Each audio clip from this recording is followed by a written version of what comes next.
This month marks the 20th anniversary of the passing of rising talent Aaliyah. Tragically, the princess of R&B perished in a plane crash in the Bahamas after filming the music video for Rock the Boat, the title track of her final album. Hello everyone, and welcome to another video. Today we'll be looking at new evidence that confirms Aaliyah's death was planned. Yeah, you heard it right. Still, 2 decades later, a shroud of uncertainty surrounds the sad events of August 25th, 2001, when the 22-year-old superstar Aaliyah Dana Haughton and 8 others perished during an hour-long trip from the Abaco Islands to Miami, and while her family and fans were still absorbing the terrible loss and the investigation into the crash was just getting started. September 11th swiftly overshadowed Aaliyah's passing. There have been a few explanations for why the plane was allowed to take off in the first place in the years since. A dispute had erupted between Aaliyah's entourage and the captain about the overweight jet. After the incident, it was readily determined that the small twin-engine plane was several hundred pounds overweight. In addition, the weight was not distributed uniformly,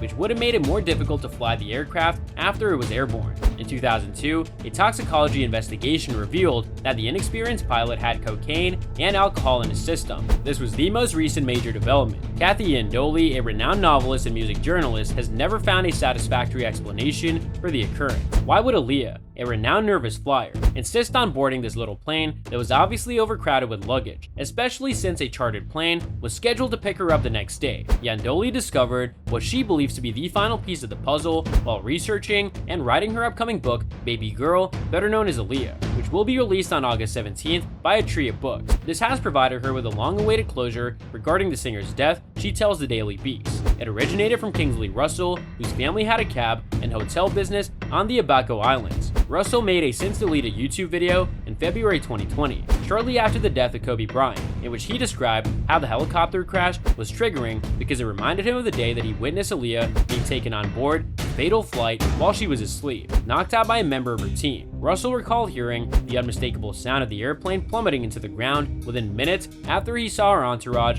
bringing a sleeping Aaliyah aboard the jet despite her previous pleas against flying. Iandoli battled for years to comprehend the reality that Aaliyah had voluntarily jeopardized her and her team's safety in order to return to Miami that Saturday night. I remember when Aaliyah passed away, I was really upset, Iandoli says. The story kept saying that she was adamant about getting on the plane. I was almost upset with her. Why'd you want to get back on the plane so badly? I remember wrestling with this, being like, well, she wanted to get back to Damon Dash. She wanted to be with her team, and who wouldn't want their stuff with them? And learning that she did not want to get on that plane, for someone like myself and so many other people, I think that's closure for us. She adds, it's an unfortunate closure, but I needed to hear that she didn't want to get on that plane. I needed to know that. The person who I thought had the most common sense in the world had common sense not to get on that plane. The fact that she was so adamant, staying in the cab, refusing, these are things we never knew. Aaliyah's team did not respond to requests for comment. Iandoli attributes locating Russell to Aaliyah's superfans, including UK-based Sandy, who manages the popular website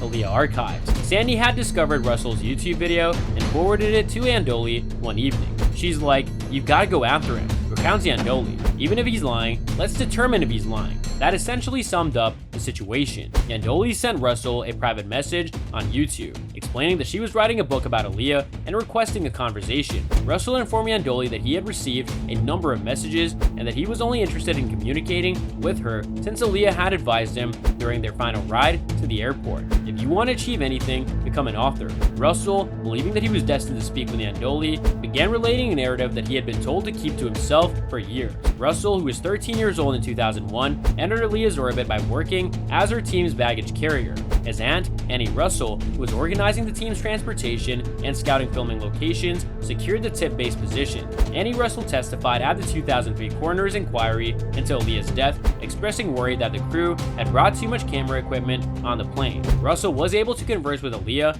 on the way to the airport because Kingsley's mother was Aaliyah's driver during her time on the island. Russell stated that Aaliyah, who was already 2 hours behind schedule owing to the plane's late arrival, became even more agitated when she saw the small plane and refused to board it. At the same time, the captain insisted that 8 people, including Aaliyah's 300-pound bodyguard, along with their luggage and camera equipment, would make the jet too heavy. So that's all from today's video.